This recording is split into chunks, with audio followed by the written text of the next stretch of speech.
رنگ دکھا جاتی ہے صحبت اللہ والوں کی، اللہ سے ملوا جاتی ہے صحبت۔ الحمدللہ رب العالمین والعاقبۃ للمتقین والصلاۃ والسلام علی سید المرسلین، اما بعد۔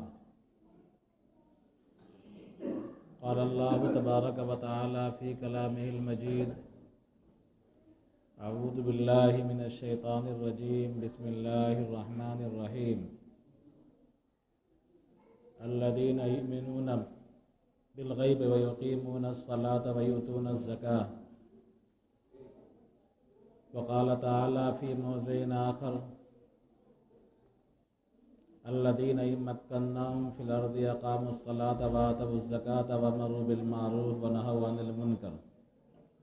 وقال تعالی فی موضع آخر، یوم یحمى علیہا فی نار جہنم فتکوی بہا جباہہم وجنوبہم وظہورہم ھذا ما کنزتم لانفسکم فذوقوا ما کنتم تکنزون۔ صدق اللہ العظیم۔ محترم بزرگوں، عزیز ساتھیوں، میں نے آیت پڑھی ہے، ان آیات کا تعلق زکوٰۃ سے ہے۔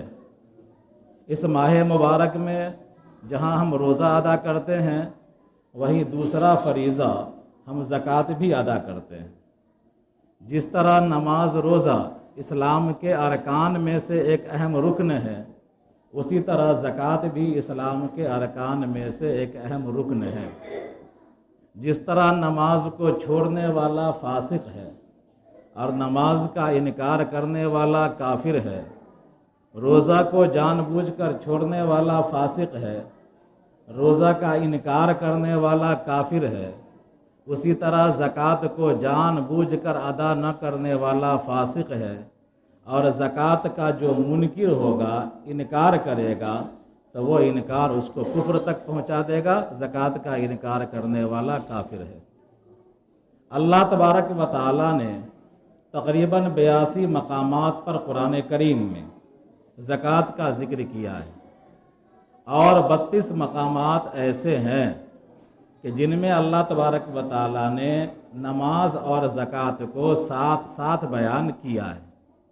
اس سے اہمیت پتہ چلتا ہے کہ زکوٰۃ اور نماز کی کتنی اہمیت ہے۔ 82 مقامات پر ذکر قرآن کریم میں، اور 32 جگہ نماز کے ساتھ ذکر زکوٰۃ کے ادا کرنے کی ترغیب اور تلقین، یہ اپنے آپ میں بڑی اہمیت کی حامل ہے۔ بہرحال زکوٰۃ کے معنی آتے ہیں، 2 معنی ہے زکوٰۃ کا۔ ایک معنی ہے پاکی کا، صفائی کا، اور دوسرا معنی ہے بڑھوتری کا۔ ہم جو مال زکوٰۃ نکالتے ہیں، مال کی زکوٰۃ نکالتے ہیں، تو زکوٰۃ نکالنے کی وجہ سے ہمارا بقیہ مال پاک صاف ہو جاتا ہے، اس لیے زکوٰۃ کہتے ہیں۔ اور زکوٰۃ نکالنے کی وجہ سے ہمارا مال محفوظ ہو جاتا ہے، ہمارے مال میں بڑھوتری ہوتی ہے، برکت ہوتی ہے، اس اعتبار سے بھی زکوٰۃ کہتے ہیں۔ تو گویا کہ زکوٰۃ نکالنے سے ہمارا بقیہ مال پاک صاف بھی ہو جاتا ہے۔ اگر زکوٰۃ نہیں نکالتے ہیں تو ہمارا مال گندا رہتا ہے۔ تو زکوٰۃ نے ہمارے مال کو پاک صاف کر دیا، اس لیے اس کو زکوٰۃ کہتے ہیں۔ اور زکوٰۃ کی ادائیگی کی وجہ سے ہمارے مال میں برکت ہوتی ہے، بڑھوتری ہوتی ہے، اس لیے زکوٰۃ کو زکوٰۃ کہتے ہیں۔ زکوٰۃ کس پر فرض ہے؟ تو زکوٰۃ کے لیے ضروری ہے کہ آدمی مسلمان ہو۔ جتنے احکام اسلام ہیں، ان تمام احکام اسلام کا مکلف مسلمان ہی ہوتا ہے، کافر مکلف نہیں ہے۔ تو زکوٰۃ کے لیے ضروری ہے کہ آدمی مسلمان ہو، ضروری ہے کہ آدمی عاقل ہو، ضروری ہے کہ آدمی بالغ ہو، اور ضروری ہے کہ آدمی کے پاس نصاب کے بقدر مال ہو۔ نصاب پر آئیں گے۔ اور ضروری ہے کہ وہ نصاب کے بقدر جو مال ہو، اس کی ضروریات اصلیہ سے اور دین سے، قرض سے فارغ ہو۔ اور زکوٰۃ کے لیے یہ بھی ضروری ہے کہ اس مال پر سال گزر چکا ہو، تو سال گزرنا بھی ضروری ہے، نصاب کا دین سے فاضل ہونا بھی ضروری ہے، قرض سے، نصاب کا ضرورت اصلیہ سے بھی زائد ہونا ضروری ہے، اور عاقل بالغ اور مسلمان ہونا تو ہے ہی۔ اسی طرح زکوٰۃ کے لیے ضروری ہے کہ آدمی غلام نہ ہو۔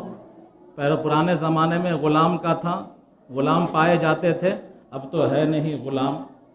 تو غلام اور باندی کے پاس اگر مال ہے تو اس کا مال چونکہ آقا کا مال ہوتا ہے تو اس پر زکوٰۃ نہیں ہوتی ہے۔ بہرحال زکوٰۃ کا نصاب ہے کیا؟ تو زکوٰۃ کا نصاب مشہور ہے، تمام اشتہاروں میں مدرسے والوں نے لکھ دیا ہے، اور آپ حضرات بچپن سے سنتے ہوئے آ رہے ہیں کہ 7.5 تولہ سونا ہے اور 52.5 تولہ چاندی ہے۔ موجودہ زمانے کے اعتبار سے تقریباً 85 گرام سونا ہو جاتا ہے اور تقریباً 595 گرام چاندی بن جاتا ہے۔ تو اگر کسی کے پاس اتنا سونا ہے، یعنی 85 گرام کے بقدر سونا اس کے پاس ہے، چاہے وہ سونا بسکٹ کی شکل میں ہو، عرب سے لے کر کے آئے تھے رکھے ہوئے ہیں، یا وہ سونا زیورات کی شکل میں ہو، اگر ہے سونا تو سونے کی زکوٰۃ نکلے گی۔ اگر سونا نہیں ہے، چاندی ہے، 595 گرام کے بقدر چاندی ہے، تو چاندی کی زکوٰۃ نکلے گی۔ اگر کسی کے پاس تھوڑا سونا ہے، تھوڑا چاندی ہے، یعنی 85 گرام سے کم سونا ہے اور 595 گرام سے کم چاندی ہے، تو دونوں کو ایڈ کر دیں گے، ملا دیں گے، اور جب ملا دیں گے تو چاندی کے نصاب سے، چاندی کے پیمانے سے نصاب کو پورا دیں گے۔ اب سونار کے یہاں کہا جائیے گا، کیلکولیٹر لے کر کے بیٹھ جائیے گا، بیٹھنے کے بعد قیمت کا اندازہ کر لیجئے گا۔ چاندی کا جو وزن، جو ریٹ ہے آج کے اعتبار سے، اس اعتبار سے 595 گرام کی جو قیمت بنتی ہے وہ تقریباً 40,000 روپے بنتی ہے۔ 40,000 سے کچھ کم بھی ہو سکتا ہے، کچھ بڑھ بھی سکتا ہے، اتار چڑھاؤ مارکیٹ میں ہوتا رہتا ہے۔ لہذا اگر کسی کے پاس سونا بھی ہے، چاندی بھی ہے، اور دونوں کو ملا کر کے 40,000 کی رقم بن جاتی ہے تو اس پر زکوٰۃ، اور سال گزر چکا ہے تو زکوٰۃ لازم ہوگی۔ ایسے آدمی پر قربانی بھی واجب ہو جاتی ہے، ایسے آدمی پر صدقہ فطر بھی واجب ہو جاتا ہے، لیکن قربانی اور صدقہ فطر کے لیے سال کا گزرنا ضروری نہیں ہے، لیکن زکوٰۃ کے وجوب کے لیے سال کا گزرنا ضروری ہے، اور اس مال کا دین سے فارغ ہونا، قرض سے فارغ ہونا کہ اتنا قرض آپ پر نہیں ہے، اور ضروریات اصلیہ سے فارغ ہونا بھی ضروری ہے۔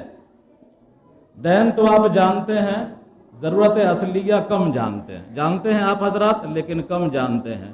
ضرورت اصلیہ کا مطلب یہ ہوتا ہے کہ جس کے بغیر آپ زندگی گزار نہ سکیں، وہ چیزیں جس کے بغیر آپ زندگی گزار نہ سکیں، آپ کی جان نہ بچے، جیسے کہ کھانا ہے، پانی ہے، یعنی جان کی حفاظت کے لیے، عزت و آبرو کی حفاظت کے لیے جو چیزیں ضروری ہیں وہ ضروریات اصلیہ کہلاتی ہیں۔ اس کو یاد رکھیے گا، جان کی حفاظت کے لیے اور عزت و آبرو کی حفاظت کے لیے جو چیزیں ضروری ہیں وہ ضروریات اصلیہ کہلاتی ہیں۔ جان کی حفاظت کے لیے کھانا ضروری ہے، پانی ضروری ہے، یہ ضروریات اصلیہ ہے۔ عزت و آبرو کی حفاظت کے لیے کپڑا ضروری ہے، لباس ضروری ہے، یہ بھی ضروریات اصلیہ ہے۔ عزت و آبرو کی حفاظت کے لیے ایک مکان ضروری ہے، لیکن مکان کا بلڈنگ ہونا ضروری نہیں ہے، آپ کے سر کے اوپر سائبان ہے تو مکان ہو گیا آپ کا۔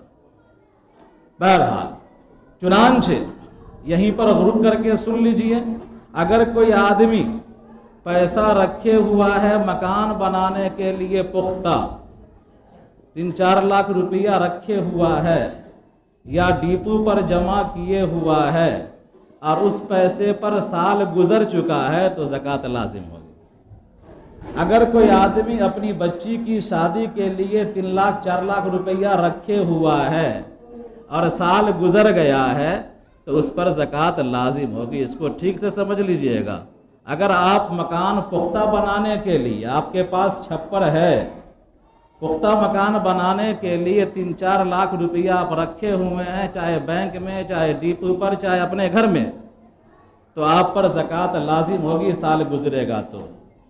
اور اسی طرح بچی کی شادی کے لیے آپ پیسہ رکھے ہوئے ہیں 3-4 لاکھ 5 لاکھ روپیہ، چاہے بینک میں رکھے ہوئے ہیں یا اپنے پاس رکھے ہوئے ہیں یا کسی کو دے رکھے ہیں امانت کے طور پر، تو آپ پر زکوٰۃ لازم ہوگی۔ بہرحال تو ایک بندہ مومن کے لیے ضروری ہے کہ تمام آمد و رفت کا جائزہ لے کہ ہماری سال میں کتنی آمد ہوئی اور کتنے اخراجات ہوئے، نصاب کے بقدر مال ہے ہمارے پاس تو زکوٰۃ بشاشت کے ساتھ ادا کرنا چاہیے، خندہ پیشانی کے ساتھ زکوٰۃ ادا کرنا چاہیے۔ جو لوگ، میں نے ایک آیت پڑھی ہے کہ جو لوگ استطاعت کے باوجود زکوٰۃ ادا نہیں کرتے تو فرمایا یوم یحمى علیہا فی نار جہنم فتکوی بہا جباہہم وجنوبہم وظہورہم ھذا ما کنزتم لانفسکم فذوقوا ما کنتم تکنزون، کہ جو لوگ صاحب حیثیت ہیں اور زکوٰۃ ادا نہیں کرتے ہیں، قیامت کے دن ان کے مال کو پگھلایا جائے گا، آگ میں مال کو گرم کیا جائے گا۔ فتکوی بہا جباہہم، اور ان مالوں کے ذریعے سے ان کی پیشانی کو داغا جائے گا، وجنوبہم، پہلو کو داغا جائے گا، وظہورہم، اور پشت کو داغا جائے گا، وکہا جائے گا ھذا ما کنزتم لانفسکم فذوقوا ما کنتم تکنزون، کہا جائے گا یہی خزانہ ہے جس کی زکوٰۃ تم نہیں نکالا کرتے تھے اور مال کے حرص میں مال کو روک کر کے رکھتے تھے۔ ایک دوسری حدیث آتی ہے، جناب نبی کریم صلی اللہ علیہ وسلم نے ارشاد فرمایا من آتاہ اللہ مالا، کہ جس کو اللہ تعالیٰ مال دیا، فلم یؤدی زکاتہ، اور اس نے اس مال کی زکوٰۃ ادا نہیں کی، مسل لہ مالہ یوم القیامہ، قیامت کے دن اس کے مال کو سانپ کے شجاعن اقرا لہ زبیبتان، کہ ایسے گنجے سانپ کی شکل دے دی جائے گی اس مال کو جس کے 2 سیاہ نقطے ہوں گے۔ نقطے والا جو سانپ ہوتا ہے وہ کافی زہریلا ہوتا ہے، ہمارے پاس ہمارے علاقے میں جو سانپ پایا جاتا ہے اس میں صرف گہمن اور ناگ ہی ایسا سانپ ہے جس کو نقطہ ہوتا ہے، تو کافی زہریلا ہوتا ہے۔